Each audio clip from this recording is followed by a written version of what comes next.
episode of the Teeing Off Golf Podcast hosted by the Chicago Tribune. I'm John Borneman here in Wrigleyville, where the sound of rushing water you might hear is my apartment leaking from the rainstorm that's coming through. I'm also here with my partner, as always, Matt Harness. Matt, how's it going?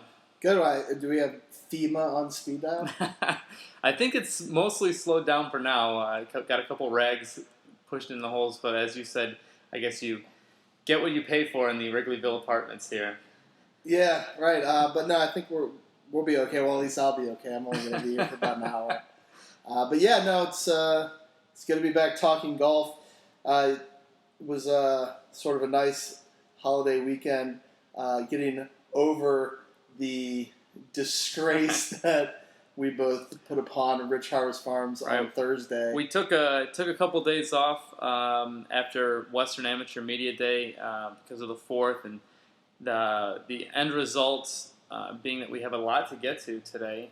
We got an interview taped with Doug Ghim, the medalist from last year's Western Amateur, and we talked to him at Rich Harvest Farm on Thursday, and if he would have known what we were about to do to the course, I'm sure he wouldn't have taken the time to talk to us, because that was about as bad as you have seen me play and I have seen you play in a long time.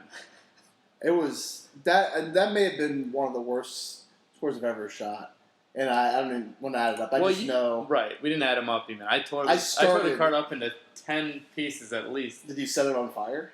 Well, I think it's still riding around in the back of my trunk like a mafia dead body or something. But I started with 5 double bogeys. Yeah.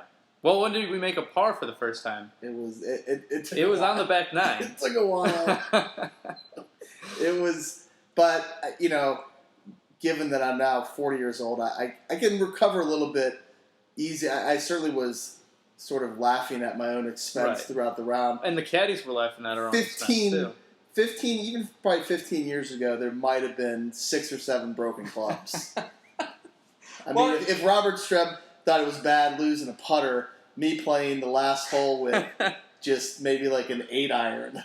To be fair, we did play that course, which has its challenges on a good day from about 7,200 yards. We were playing that round with Nick Hardy, who, of course, will play in the Western Amateur and is suited to play from that type of distance. He's qualified to play. He wanted to see it from that distance, and of course, being the idiots that we were, we hopped back there with him to see what it was like. If you don't know, so this was set up as an outing for media, which generally are not. The golf media is not very good at the actual game of golf, so they set the tee boxes up, at a manageable distance for everybody, which they noted would have been about 6,400 yards. Right.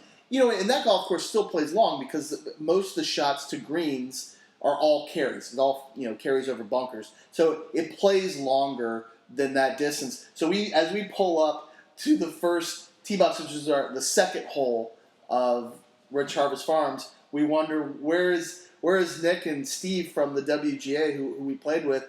And we turn around, and you can sort of make out 2 figures in the faraway distance. They don't even have a sort of a regulation cart path. They had to carve it out of the tall fescue, and we drive there. And then you sort of take some binoculars and peer down the fairway. So that hole played about 570. Yeah. And I will say, I hit it right down the middle and promptly played one of the most terrible rounds of my life after that. Yeah. You had a lot of tremendous drives, outdriving Nick Hardy in a lot of cases. As we said, the distance wasn't necessarily the problem for me. It was everything that happened after my good drives and everything that happened on holes in which I did not have good drives. So, that course is very penal. I mean, if you just hit it a little crooked, you get into a whole bunch of trouble. Right. Mm-hmm. And it certainly punishes some even below average play, as we can attest to. But so we got Doug Ghim. Other things to talk about too. We are going to talk about the John Deere Classic down in Silvis, Illinois. Starts on Thursday. Matt and I will be going out to try to catch a round of that, and then later on we'll talk about the Encompass Championship, a Champions Tour event in Glenview at North Shore Country Club, which is just a little bit closer to home for golf fans. Trying out its new early July spot on the schedule. Yeah, it'll be interesting to see if the crowds are bigger or smaller. I mean, it's after the 4th of July weekend.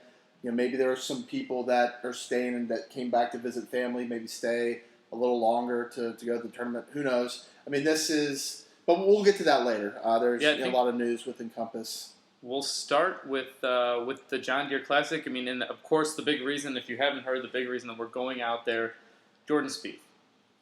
He's playing there again for, what is it, the third year in a row after winning in 2013. As 19-year-old. Comes back in 2014. Comes back again in 2015, which is something of note because he comes back with 2 majors in his back pocket. Yeah, and then, they extended the history. I know we've talked about it before. The history, Claire Peterson, the tournament director, has where he extends sponsor exemptions to up-and-coming players, Jordan Spieth being one of them, as a 19-year-old, gets into a playoff, wins it. I think he was, at that time, or still is, he was the youngest PGA Tour winner in 80-something years. And so, he feels an obligation, right? To the tournament that's jump-started his career. You can look at it as, the tournament placing some pretty low-risk bets on some of these guys. These young players they bring in, you give them some sponsor exemptions when they don't get a ton of chances. A guy like Jordan Spieth hits, and now you've got a major champion coming back to your tournament while he feels like, he's still trying to pay that debt back a little bit. And so, and we have discussed this before, and we both are in agreement that he should play, and he's doing the right thing. Of course, now it's because he won the first 2 majors, people are saying he should skip it altogether, get over to Great Britain, and prepare himself for the British Open, which, and you made the good point. It's like, why all of a sudden does this matter? John Deere Classic, of course, always struggles with the fact that it's spot on the calendar 1 week before the British Open, and a lot of players like to get over there early, adjust to the time change, adjust to a different style of golf. I don't know, their major preparations for a major tournament are a little bit different than preparations for a regular tournament. And yeah, Jordan Spieth had committed to coming back and kept that commitment after winning the Masters, which was great. And then he wins the U.S. Open, and I think a lot of people probably expected him to say, all right, well, later with it, John Deere, I'm gonna head over and play in the Scottish Open, or I'm just gonna go hang out around St. Andrews. Like you said, if it was good enough for him to play as the Masters champion, to play the week before the British Open, as only the Masters champion, why isn't it good enough for him to play before the British Open as the Masters champion and the U.S. Open champion? If it's not, why isn't someone asking him why he was already planning to throw away his British Open chance? So, I mean, it's hard to feel bad for Jordan Spieth, and I don't. But just think about the utter aggravation he's going to experience if he finishes, say, 5th at the British Open. Everybody's going to come that said, you should have skipped the John Deere, you should have played at the Scottish Open. Your 5th is directly a result of you being in the Quad Cities. What a bunch of BS. Anyone who says that is pretty stupid. There is going to be columnists that write the story. I'm not saying Jordan Spieth should have done this. And those people are stupid. All right. But ultimately, there's going to be no way to prove what he would have done. No, of course not. You can't prove a negative. He seems to think that he'll be fine, and I would say the Scottish Open probably isn't the same style of golf anyway as necessarily the same thing as playing out at St. Andrews. So it's sort of he'll be fine. Yeah, I mean, and it's the travel. They didn't talk about the travel. Well, he's going to be sleeping on what I imagine is a pretty comfy private jet. Right. So it's not 40 years ago where they're riding coach across the Atlantic Ocean. I mean, these are some pretty nice accommodations. We'll have some good stuff, too, from Doug Ghim here in a little bit when we kick it to that interview. Doug, of course, goes to Texas, which is where Jordan Spieth played for a year before turning pro. And he had some insights as a guy who's, talked to Jordan Spieth on a level that we haven't. Some insights as to what Jordan was probably thinking when he made that decision. But, of course, we'll go to that a little bit later. What we're really curious to do is get out to the John Deere and just see how Jordan Spieth interacts with the crowd and how he's treated as you don't see a guy win the first 2 majors of the year very often. I actually went and looked up the Did you list. see that? What? This is the 5th time? I looked at the list earlier today, and this is what I found online. But Tiger Woods, 2002. Ben Hogan. Jack Nicklaus in 1972. Mm-hmm. Arnold Palmer, 1960. Ben Hogan, 1953. Ben Hogan, 1951. Sam Snead, 1949. And Craig Wood in 1941. I don't know, the lineup of the majors was probably Jordan Spieth is the then. youngest. Yes. So I'm listening to this. Just an interesting side note with Ben Hogan. I think it was the 1953 year. So he wins the Masters, the U.S. Open. As the story goes, he hates flying. So he somehow, I think he flew to play the British Open, wins that. But because he hates flying so much, he took an ocean liner back to the U.S. and he missed the PGA because it took too long. I mean, he could have won the Grand Slam that year. I did not know that. He missed the entire tournament. That is something that columnists could legitimately debate. Did Ben Hogan damage his Grand Slam chances by taking an ocean liner that didn't get him back in time for the last tournament? A 30-day trip. That is a decision that you could maybe look back on and say, you know what? I don't think you prepared for that PGA Championship quite the way you should have, Ben Hogan. Well, I mean, if you all miss it all together, you're not. Most times, you're not going to win that tournament. Right. But no, but Jordan Spieth is the youngest, to have won the first 2 legs of this, and yeah, I mean, the John Deere fans have always been very loyal to this tournament, and they sort of like that laid back atmosphere. I don't think you're going to get that this week. No. I mean, this is going to be, probably a John Deere Classic unlike any other. Maybe when Tiger played it, but it was so long ago when he played that, he wasn't who he is today. Certainly never played it coming in on this type of... No. So I mean, our whole point, to drive out there is to just follow him around for 18 holes and just see sort of the buzz. Well, originally we thought, you know what, he won the Masters and people are pretty excited about that, but this is as close as he's going to come prior to the BMW Championship in Lake Forest. And maybe he might be closer at Whistling Straits. I'm not exactly sure what the time would be, but that's a major, and certainly the media attention will be much more crazy. So we thought, John Deere, even as a Masters champion, it'll be a little more low-key. Well, he sort of blew that up by going ahead and winning the U.S. Open. Now I think it's just going to be crazy. And I wonder, we should have asked our friend Barry Cronin to see maybe how many extra media credentials have been issued for this tournament, given his last one in the United States before he leaves. Yeah, I think it's going to be a pretty palpable excitement around there. We won't know when he tees off until the day before. So we don't know whether we have to leave at 4 a.m. or maybe at 10 a.m. But we'll be there for his 18. Also soliciting any recommendations for food down there. Last time I was down in the Silvis Quad Cities area, I stopped at Whitey's and got a milkshake. Pretty darn good milkshake. So we could find something similar to that, food-wise, milkshake-wise. I think Matt's buying, so price is no object. And of course, when you're talking about the majors with Jordan Spieth in the British Open, I think we should talk real briefly about the breaking golf news of the day. Breaking, no pun intended, but Rory McIlroy and his ankle. This is just another reason, and taking nothing away from the U.S. winning the Women's World Cup, but another reason why soccer's pretty dumb.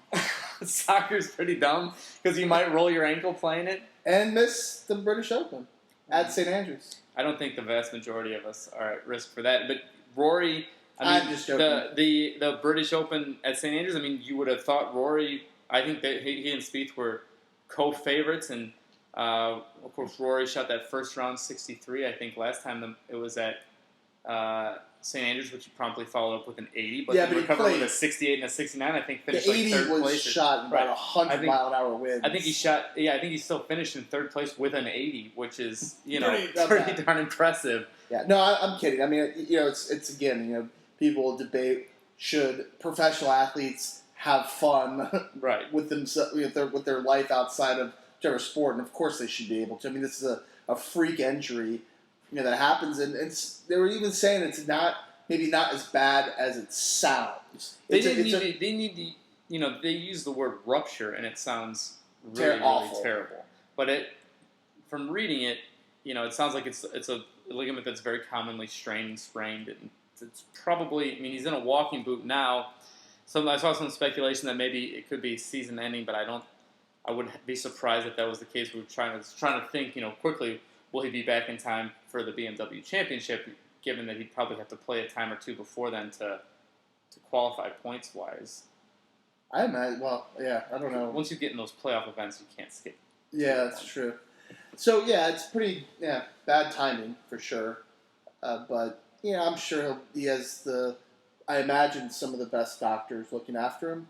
What do you think? Yeah. So they'll figure it out. Maybe they'll come up with some sort of gene therapy and laser it all back together. I don't know. You're sounding like a doctor. Yeah. I took a chemistry class. Did not do well in it. The other thing, of course, we're excited to see at John Deere Classic, or at least I am, is my personal favorite future tour player, not Brian Harmon. The defending champion. Bryson DeChambeau. Yeah. He's the future best-dressed player on tour. Well, he falls in that category, kind of the Jordan Spieth model. Of course, Jordan Spieth was a professional when he got the sponsors exemption. Bryson DeChambeau will be a senior at Southern Methodist, was the NCAA individual champion. Yes, as you said, has one of the best, I guess, sartorial minds, of golf with the +4s, and we never know what that hat is called. I know what the hat is called, but we could look at it up. Ben Hogan hat is what I call it. But yeah, I mean, he'll be a fun guy to follow. Maybe they play together or next to each other, so we can see him before the Western Am. And of course, Illinois' Brian Campbell will be there, and as well as he's turned professional. So he played in a Web.com event last week, and he was on the first page of the leaderboard for a while. I did not see where he ended up. Lee McCoy, your boy Lee McCoy at Georgia, who will be, I think, a junior or a senior. He'll be an upperclassman. Got another one. I looked back last year. A Chicago area guy, Raymond Knoll, who just finished his freshman year at Iowa, got a sponsor's exemption last year, and I made the cut. He's not back this year. But yeah, I mean, they do it's a great thing. As you said, it's sort of a low-risk bet on, guy, turning out to be a Jordan Spieth. Not everybody can do that. But you do then get some loyalty to some guys that, have some popularity. So they come back for 3-4 years. And if you're, Zach Johnson, you end up making it one of your favorite stops on tour. Yeah, and of course somebody asked somebody asked Nick Hardy, who was there at Western Amateur Media Day, about when he was going to start to pursue some of these sponsors exemptions at tournaments like the John Deere Classic, which you would think is, being down in Silvis, Illinois, is a logical place for him to someday play. It didn't sound like Nick had really done much to that end yet, but that he was probably looking forward to that a year or so down the line. And so it'll be interesting to see and talk to these guys down at the John Deere who are going through this process now and see how it might extrapolate out to Nick Hardy and Doug Ghim down the line. Yeah, I mean, one of the things that I, in fact, already have inquired about is to see if I can not only get some FaceTime with Claire Peterson, but to see if he'll show me one of the letters that a player this year wrote. Because, I mean, you certainly are getting invited on your qualifications on the golf course, but just curious, what sort of things do you want to write in a letter? I mean, how persuasive do you have to be, or you just say, see my profile on IllinoisMen'sGolf.com? I mean, what sort of things do you have to say to get the attention of Claire Peterson? Because it's not all about good golf. I mean, it's about, you probably have to have some personality and be able to interact with fans, because in a way there's 156 ambassadors for the John Deere Classic. You don't want a dud. And there are a lot of guys who would love even one invite to our tour event. Yeah. So. If I ever get one, anybody listening, I'm not playing at Rich Harvest Farms. Yeah, I think that mark on your resume is enough to keep you out no matter what kind of letter you write. I was going to joke with Vince Pellegrino at the Western Golf Association, be like, you don't have to bother to send me an invitation this year because I will not accept. Yeah, right. I wouldn't. I mean, I don't even want to. Supposed to go back July 20th for an international Well, you can't. media day. I would go for the media day. I'm a little gun shy about playing there You again. can't let that course have that be the last punch that it throws. I mean, it knocked you out. You got to get back up and shoot in the low 90s to make it better. I have brain damage from the knockout. You did get a smiley face on one hole. It was rough. That was the only thing that was smiling on that scorecard. Oh man, those kids. It was so. Justin Thomas yesterday, poor guy, went to. He's a kind of a contemporary of Jordan Spieth, 21-year-old guy. He's come close a lot. He was tied for the lead or one shot back starting yesterday, looking for his first. I know he at least shared the lead at some point yesterday. He had the lead outright, okay. I think, after the 8th hole, somewhere on the front 9, and then proceeds to bogey 9 and then shoot a 43 on the back. That's a killer. So he's probably feeling worse than I know that everybody was, of course, cheering for Robert Streb, who you referenced earlier, who came off the 9th green, was it, and tossed his putter to his caddy. The putter then broke, and of course, since that is modifying your club, you no longer could use that. Played the back 9, putting with his 56-degree wedge, and made 5 birdies. Got himself into a playoff. Didn't win, but what? I mean, I immediately hopped on Twitter to see what the sort of general sentiment was, and everybody said, I mean, why would you change from, sort of... Well, that was the question. Do you go with a putter that you haven't used all day? He was allowed to change clubs because it's a new round. Once you get in the playoff, it's not an extension of that final. He did take a putter, right? Yeah, and of course it's the first playoff hole is 18, which is the par 3, and he hits it into the rough, which sort of begs the question, should he try to putt out of the rough? Could have. Like Ben Crane. Which, folks, don't try that at home because it's a terrible, terrible way to come out of the rough. Well, I think this is a good time to go back to Western Amateur Media Day. Play our Doug Ghim interview. For those of you who don't know who Doug Ghim is, we get into it obviously in the interview here. But he grew up in Arlington Heights, went to Buffalo Grove High School, I believe, finished 3rd in the state his freshman year. Very high up in state his freshman year, but then he did not play for Buffalo Grove his last couple of years, which makes him, I don't know, if a little bit of an anomaly or somebody who you just don't necessarily consider when you're thinking of household golf names, like a Nick Hardy or somebody like that. But a great player, the medalist at last year's Western Amateur, and I just finished up a really successful freshman year at Texas where he had a stroke average of just a shade over 71, which is darn impressive, especially on a team like Texas. So here is our Doug Ghim interview. We're here in the boardroom at Rich Harvest Farms in Sugar Grove with defending Western Amateur medalist Doug Ghim, and recently finished his freshman year at Texas. Doug, how you doing? Pretty good. Thanks for having me.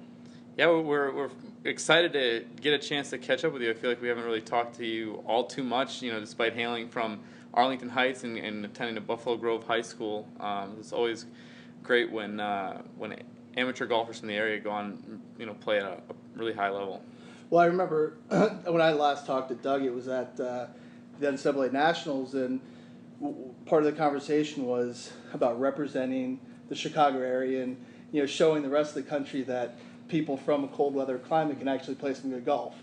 Is that what you did as a freshman at Texas, one of the best programs in the country? You feel like you've represented yourself well and your community well? I sure hope so. I mean, I do my best. I try to have a good attitude out there, and I realize that what I do, what Nick does, we really do mean a lot to the community around us and to Chicago golf, and even Midwest golf. And it's cool to be out there. It's cool to be at such a traditional university as Texas, and a great program. it's cool to represent, and I sure hope I represented us well. I do my best, and I take pride in what I do. Well, I would say so. I mean, freshman year, you make all Big 12 first team. Mm-hmm. You were honorable mention, All-American. Being All-American, yeah. Right, your stroke average was 71 and change. You're eighth in the NCAA stroke play portion. Were you happy with your first year at Texas? Relatively. I mean, obviously, everyone wants to be in that first team All-American, and going into it, that was the goal. It didn't happen, but it's a lot harder than I expected it to be, and learned a lot from it. And more importantly, felt like I've gotten better, and to me, that's more important than anything else. So yeah, I'm pretty happy with what I've done. I got pretty good grades, and I'm still eligible. and that's big. Yeah, I'll be playing in the fall, which is huge. And happy with where my game is at, and looking forward to having a good year again. You mentioned it being tougher than you thought it was going to be.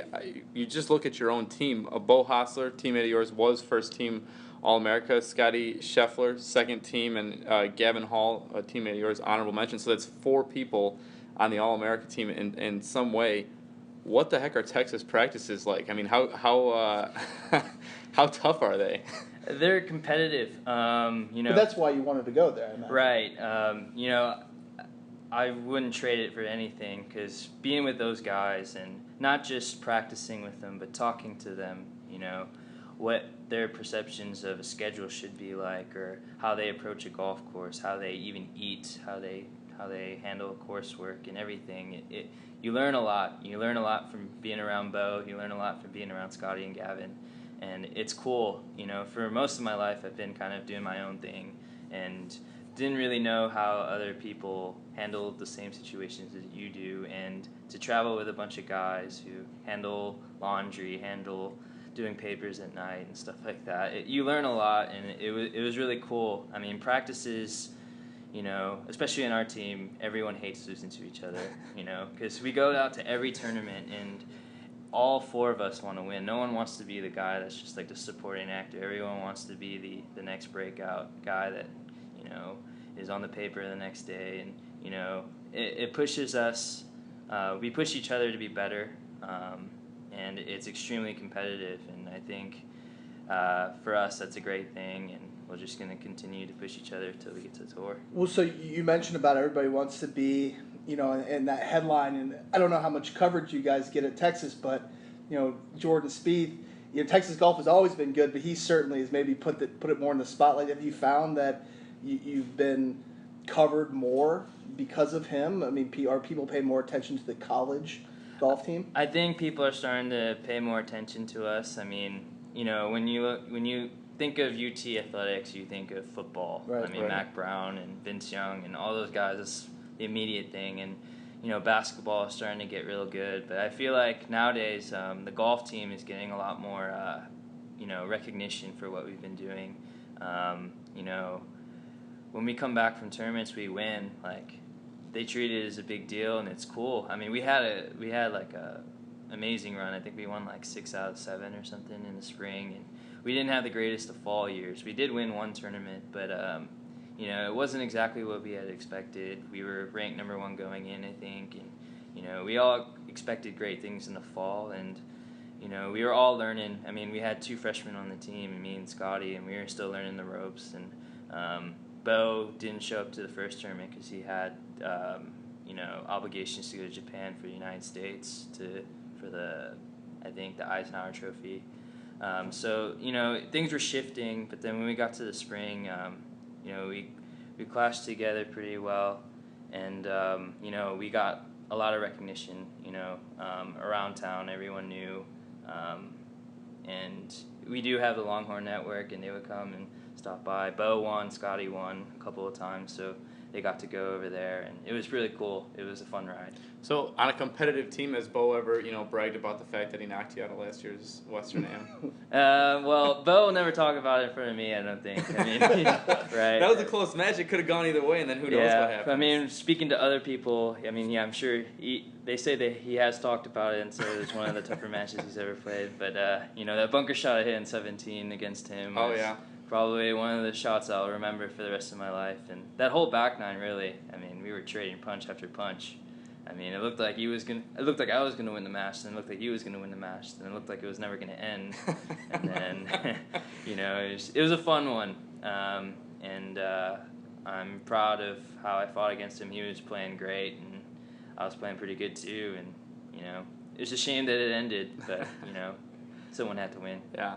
Well, I asked you on the range here, have you ever played at Ridge Harvest? Of course, this is the site of this year's Western Am, and you said you played once. Just tell us again your thoughts on this golf course. This golf course is tough. I talked to Mr. Rich last time I was here, and he takes great pride in how difficult he can play. Because nowadays, I mean, even Beverly, I thought it was going to be a lot tougher than it was, and you get a couple of good shots going, and you can make a run. But here, it doesn't seem like there's really any place you could go on a birdie streak. You're always kind of it's a tee shot course. It's obviously like you have to look at the pin sheet before you tee off, and then that determines what you tee off with. But if you don't get it in play, you don't have a shot, really, a good shot at least, of making a birdie.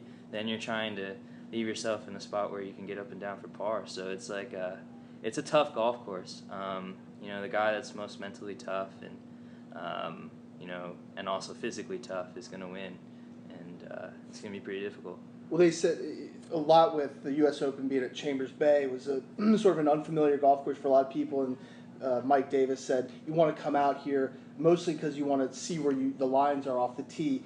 Is that something that you learned at Texas, was prepping yourself to play a new golf course? Sort of the way you walk a course and pick out your lines. Have you learned to be better at that? Absolutely. I mean, again, because now you're getting different opinions from different people. So now you got teammates that are very well respected, and you have a coach that coached Jordan Spieth and everything. And you got to be all ears when you're playing practice rounds, and you got to be all eyes too. You got to be seeing what they're doing, and you see you're not just hitting random putts to the parts of the green and just kind of watching it. You're thinking about. You're rolling those putts thinking about the second shot, how it's going to react, or you're putting this bunker shot because you're thinking, well, if the pin's on this side, is it really that bad to be in this bunker, and stuff like that. And you learn those things the most, and I totally think that being at UT, it helped a lot, and I learned a lot from it.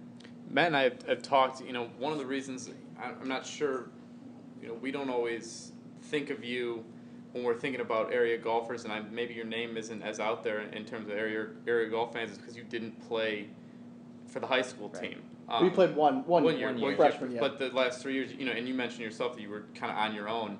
Now you're on a team. I mean, you look back at in high school, do you feel like not playing for high school really did prepare you the way you wanted it to? Because that's a practice that's more common in, say, tennis or soccer, some of those sports. Were you happy with how that decision to sort of go on your own played out in high school?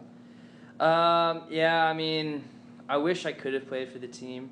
It's a lot of fun. High school golf is fun, and it's cool to be on a team. But I still think my decision was the right one. I feel sorry for Buffalo Grove. I wish I could have. I wish I had won state. I feel like it would have been a little bit different if I had won my freshman year, but I lost by one, and there was the lingering question of you were never a state champion, and obviously that it's kind of gonna nag at me for a little bit, but at the end of the day, I'm pretty confident in my decision to not play, and it wasn't made. It wasn't like an irrational decision. We took a lot of time to think about it, and at the end of the day, unfortunately, I couldn't play. Yeah, well, I mean, certainly seems like it's worked out. Yeah. I wouldn't be looking back to too many things thinking, oh, I wish I would have done that differently. I mean, I would say, though, it's different playing for a competitive team. It's weird having teammates. You know, it's a different style of golf, and, you know, even if you don't have a greatest day, you can never give up in team golf because you realize, well, if someone else is having a worse day than I am, well, this would actually matter. Mm-hmm. And then you kind of like clutch up and, you know, never really give up on a round. And then you finish as best as you can and you go in and be like, okay, I didn't count today, thank God. Right? We would have lost. But yeah, right. But you never know what stroke you throw away is the deciding. Right. You know. So, you know, it was different, you know, and especially on a competitive team like ours, you know, you could have a good day and still not count. Mm-hmm. And with that being said, you could also be paired with guys who are fives on other teams, and our team, like our 3, 4, or 5, are usually better than other teams' 3, 4, or 5. So you're playing with other guys that maybe are not playing as well, and you kind of have to deal with that because your team is in a good position, but doesn't mean that the other 4 and 5s are playing well on the other team. So you kind of have to deal with that, and you know, it's different, and there's a lot of adjustments going on. What's your impression of Texas barbecue? It's great. I can't believe you're the one that asked that question. Well, I knew I had to do it before you. He's from Georgia. Won't shut up about barbecue. It's different. It's cool. It's a lot more manly in a way. It's kind of like if you ever gone to Rudy's, it's just kind of like you get a basket and you just throw this meat at you and you go, you do whatever you want with it. It's not even a plate. It's just like you just put it on some like paper and boom, you got it. That's what you wanted. Matt's getting hungry over here. So, Matt, you are more of the expert. What do you think of Texas-style barbecue, and how does it differ from your favorite? To me, I mean, when I first think of Texas barbecue, it's the beef, it's the brisket. Right. You know, and sausage. Those are the two, and no sauce. It's just the meat on the fire. Mm-hmm. And in a lot of places there, you put in sauce, it may get you, you know, taken out back. You're a noted anti-sauce activist. Yeah, well, because it sort of hides, you know, bad cooking. Right. But, I mean, Austin is I imagine you've been very busy with school and golf, but Austin's a fun college town. I went to University of Georgia, which often is compared to, you know, that sort of college town. Were you able to enjoy being just a regular student at all? Yeah. I mean, being a student athlete, it's not an easy task, but there are opportunities to you know, kind of just be in campus and be part of campus, and whether that's going to football games or, you know, just hanging out with friends. I mean, they do a great job. I stayed in dorms, so, like, it's kind of in the hub of everything. So there's, like, recreational gyms and everything, and you just meet new people and hang out and, you know, play sports or go watch a basketball game or, you know, there's always things going on. We get emails, like, with what's going on during the week, like some sort of events, and, you know, it's a lot of fun. So Matt and I are going to head out this week to the John Deere Classic to see Jordan Spieth, assuming that, you know, it's not a late dropout as so many people have been talking about. What is your impression of, you know, what he's been doing this summer? And you know, has he been back to see the Texas team at all? Well, I'll guarantee you he's going to play. Okay. He's a man of his word, and he. You heard it here. Yeah. Doug Ghim says Spieth is playing. Yeah. Yeah, I actually read this morning. I mean, I was reading an article about him in the Golf Digest, and they were talking about how he still played the RBC after all his media obligations after his Masters win, and he's great. He's unbelievable on and off the course. I mean, you couldn't find a better role model for us who are aspiring to be on tour, and for him to leave his you know, footprint on us and on our program, and even in the country and the world, you know, what he's doing each day is inspiring. And yeah, he's come back a couple of times. He came right before the Valera Open, which was 2 weeks before the Masters, and he was playing good, and he was telling us he had a good feeling about it, and he sure was right. Yeah, Matt and I have talked to the whole John Deere Classic controversy sort of silly. What We always thought he would play because, as you said, right. he's a man of his word, and yeah. also if he was going to do it before the British Open anyway, how does having won past tournaments make it any less how does it hurt him anymore to play now if he was going to do it before the British Open? I doubt he was already planning to throw away his British Open chance, so he must feel like that'll prepare him adequately. It's people. I mean, it's the media's job to see whether he's going to play or not because of his Grand Slam chances now. But I mean, he was planning to do this and for good reason, and he appreciates the John Deere. It's kind of where it all. I mean, he played great before then, obviously, but it's kind of where his superstar stuff kind of spanned from, and for sure. He's definitely thankful to them, and I'm sure they've been really helpful with him as well. So he recognizes that, and that's why he comes back, and he loves it there. Do you think he wins the Grand Slam? I think he's got a good shot. I definitely believe he thinks he can. Whether he does or not, I'm not sure. I mean, no, I don't think anyone could predict that result. But it seems like such a ridiculous thing to predict that someone will win the Grand Slam. I don't see why not. But 2 more link style courses. He's already got 1 link style win. Yeah, I mean, he played the Walker Cup in Europe. He's played the British Open twice now. He knows the ropes over there, and he. As long as he thinks he can do it, which I'm 100% sure he thinks he can. I wouldn't be surprised if he was around the lead, and I'm sure everyone's going to be disappointed if he doesn't win, but I think he's going to have a chance, and if he doesn't, he won 2 majors this year. Well, I mean, that's what we were saying. Like, they keep putting this, now that... It's interesting for you guys to talk about that, because when he was at the Valero, he was saying that winning the Valero in Houston might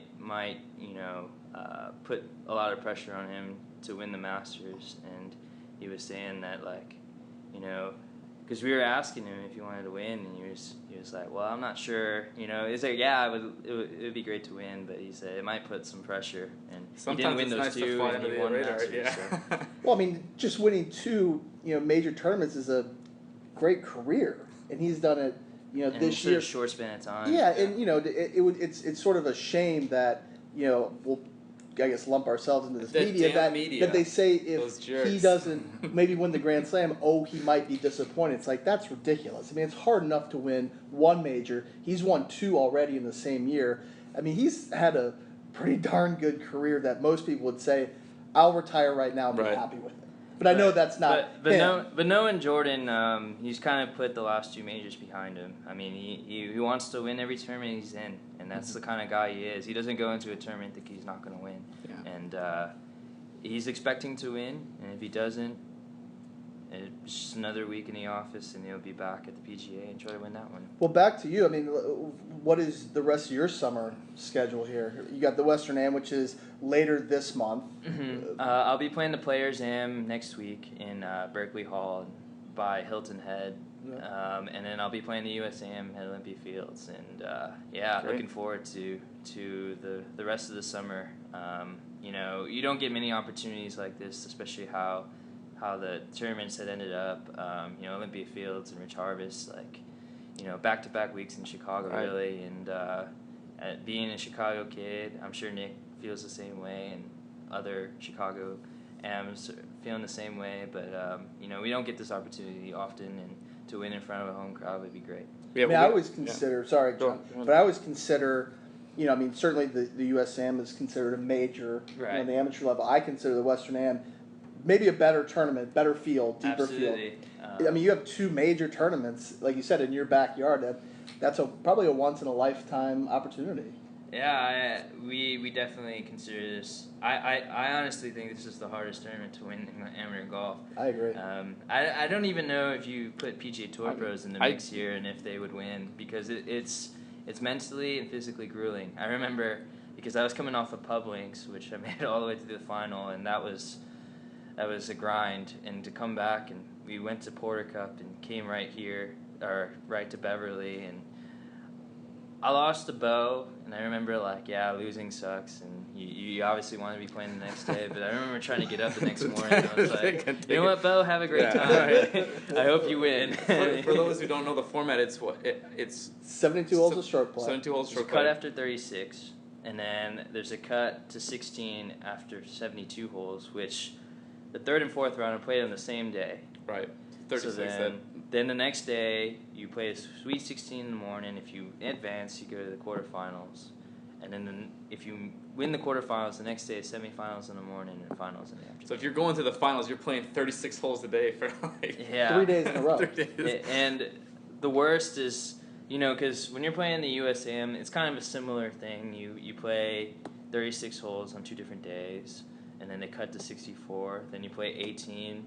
And if you advance, you play round 32 and 16 the same day, and it kind of goes on from there.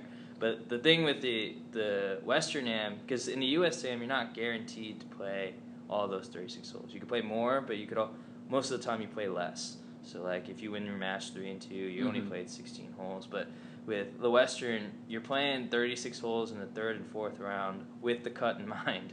So it's you're not just playing one guy. You're playing I think it's 50 other guys that make the cut, or 30 guys. I'm not really sure exactly what the number is, but you're playing against those guys, and usually the cut's not too far from the lead because everyone's playing so well. So last year at least it wasn't. Right. So it's a grind, and once you make it, you're like, I made it, and then all of a sudden you got match play the next day, so it's tough. Well, I think we're about to get kicked out of the boardroom here at Rich Harvest, and I know you've got stuff to do for Western Amateur Media Day. It's great for you to stop by and talk to everybody. I know we've been looking forward to it, so I think we'll let you go, Doug, but I appreciate you talking to us, and we'll see it. We're going to head out to Olympia Fields for USAM Media Day in a week, and then we'll see you out there at that tournament. So we'll be at the Western Am later this month, and then also covering the USAM. So we'll see you. We'll see you the rest of the summer, man. All right, sounds good. Thanks a lot. Appreciate it. Thank you. Okay, that's Doug Ghim. Matt, he already was calling it on Thursday. Don't listen to any media reports. There's no reason to think that Jordan Spieth would skip the John Deere Classic. Yeah, how cool is that to be not that far removed from Jordan Spieth, and have him every once in a while pop in. We should have asked him for his cell phone number.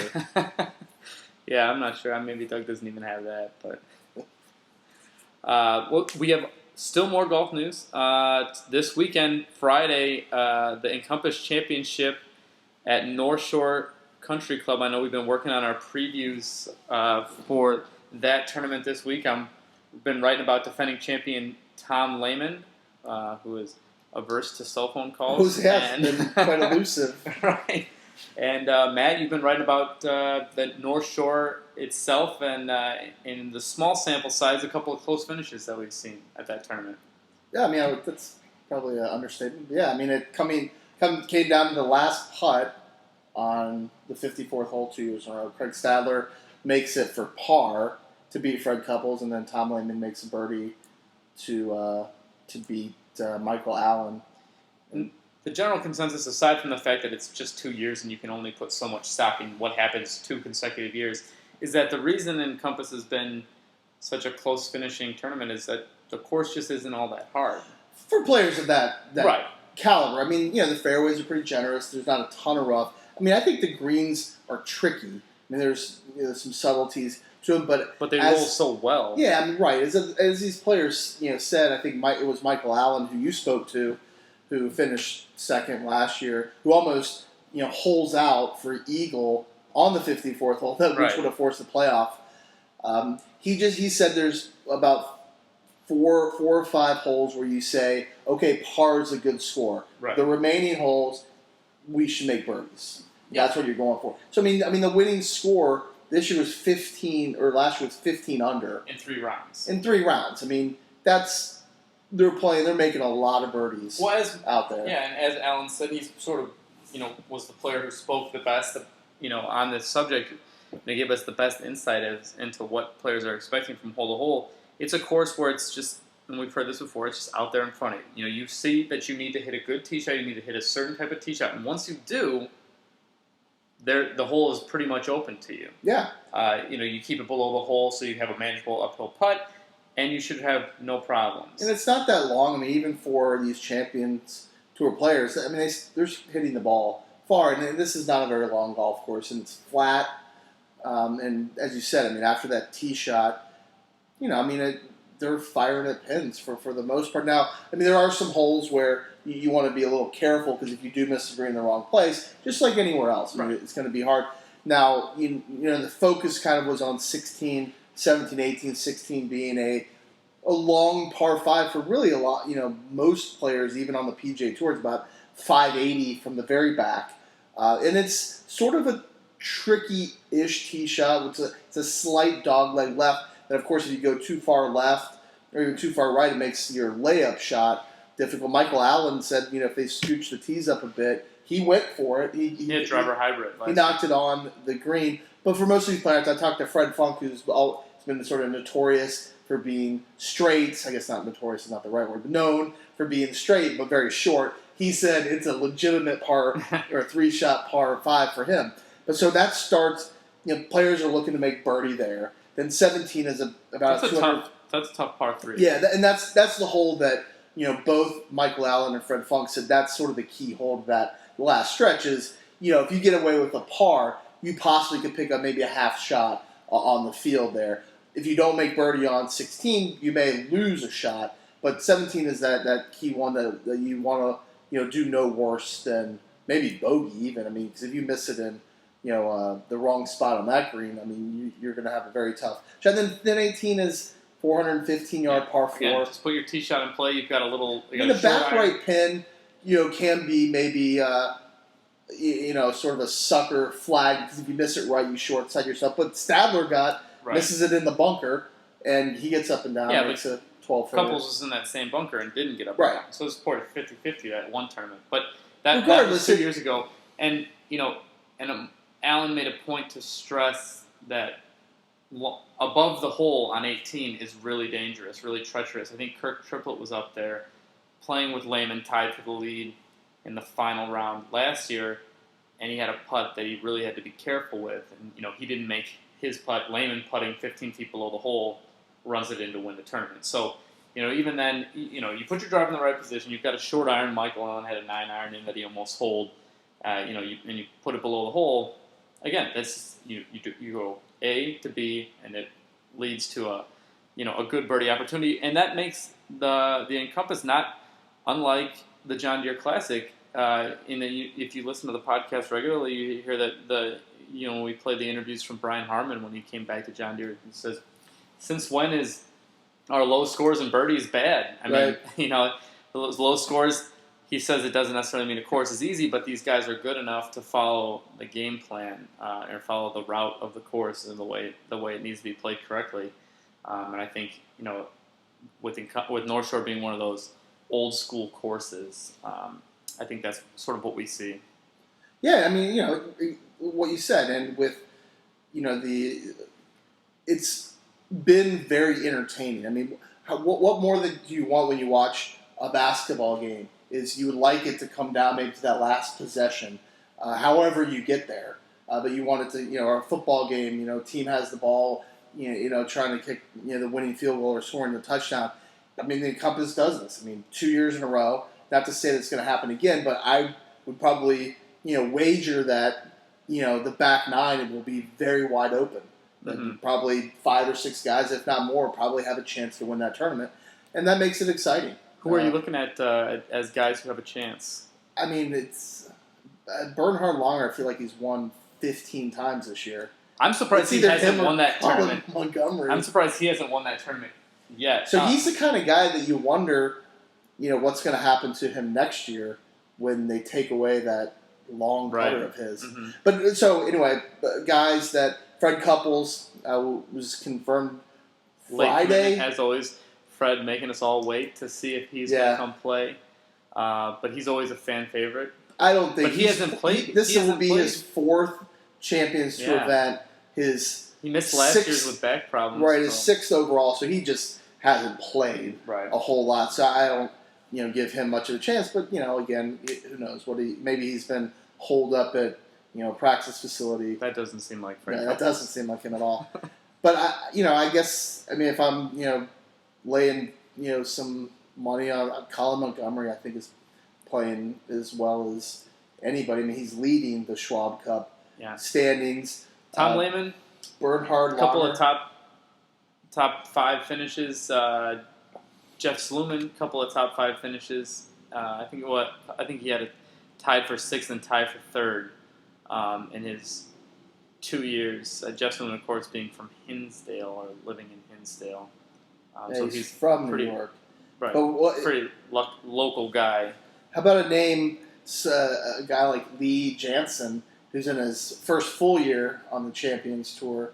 He sectionally qualified for the U.S. Open at age 50, which that's pretty impressive. I mean, he's a 2-time U.S. Open winner, but these guys have a hard time competing with the younger guys. And he was actually the medalist at his sectional qualifier. So I don't know. I mean, what about maybe he's playing well. What about Jeff Maggart? He's won 2 majors on the Champions Tour this year. He won the U.S. Senior Open and the Regents Tradition, which is apparently a major as well. But I think the Senior Tour has about 6 majors. That's two majors. He's playing well.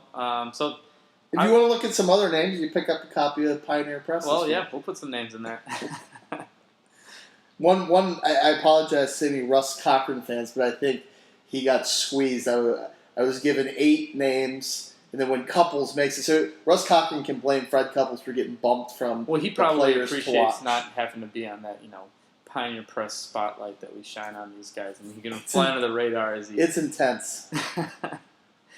And of course, if you want to stop out to North Shore Country Club, the tickets, I think, adult pass for one day is $20. So you're pretty reasonable. Children under 18 get in free.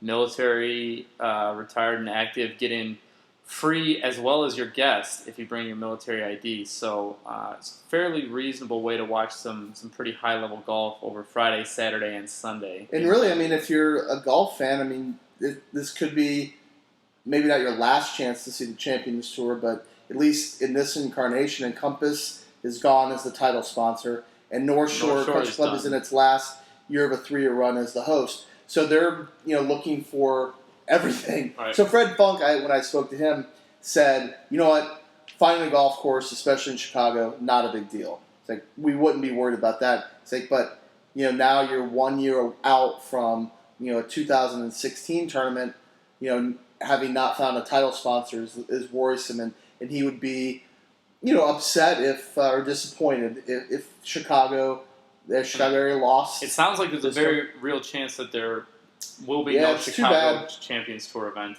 in 2016.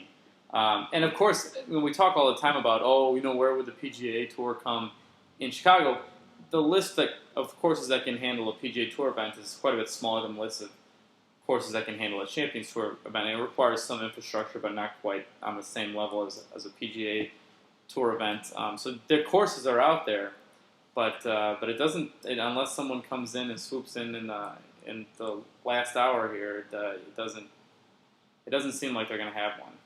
Yeah, I mean, probably find out a little bit more, with all the whispers that might be out there this week, if that is a real thing. But and I wonder too, like, if there is any sort of self-imposed deadline there. Does the Champions Tour put a deadline on a tournament to say, hey, if you haven't found a sponsor by this date, we're just going to have to go ahead and move it, because it does take time to put on a tournament. I mean, not just setting up the grandstands, and that's probably the easiest part, but you got to sell all these packages and whatnot, and that takes, I would think, a year. Takes time. I mean, these guys, Mike Gillespie, the tournament director, does a fabulous job, and we've gotten to know him pretty well, and it's his full-time job. They are out in the trailer at North Shore year-round. So, yeah, I mean, I would think that they're probably getting pretty close to maybe hitting that panic button with what's going to happen next. So, we'll find out. Yeah, one of the storylines to pursue this week, and of course, we'll be out there all weekend, Friday, Saturday, and Sunday. Matt, you might be going it alone on Sunday, but I think we'll both be out there Friday and Saturday, and of course, we'll both be out at John Deere Classic on Thursday. Yeah, look forward. It's going to be a good week of watching people actually can play golf the right way. And then that next week, we got to get ready, because the U.S. Amateurs hosting its media day at Olympia Fields. We're gonna probably have to hit the driving range before we head out there. Hopefully no one at Rich Harvest Farms called down to Olympia Fields with my photo. There's a good chance we might be blacklisted. I would have to check my email and see if the USAM guys didn't be like, you know what, we somehow lost your name on the media registry and you're no longer invited. Yeah. Yeah, but, as I always say, if Furyk can play well there, I can play well there. Poor Jim Furyk. It makes me feel a little bit better that I can bag on him a little bit. Well, I mean, I still don't know if you've necessarily earned that, but of course I have. You know what? You're a faster player than Jim Furyk. I'll give you that. Yeah. Even shooting in the 90s, you probably finish your round a lot before he does. I can hit a lot of bad shots quickly. But yeah, we've got a busy week of golf. We're going to get to it, finish up these Encompass Championship previews, and we'll have updates, of course, on the Chicago Tribune and Glenview specific website this weekend. In the meantime, Matt, can you think of anything else we need to do, or should we wrap this up? That was a meaty podcast. Yeah, it's pretty good. Yeah, we got through a lot of stuff there. This week, follow us on Twitter at @team__off. You can follow Matt at Harness Preps, and I'm John_Borneman. Until next time. They're a prison cage, and I'm trying hard to recall the jump I saw at the outset. Oh, a big song, a wave and a storm is coming. We need to be safe, God, please send us some.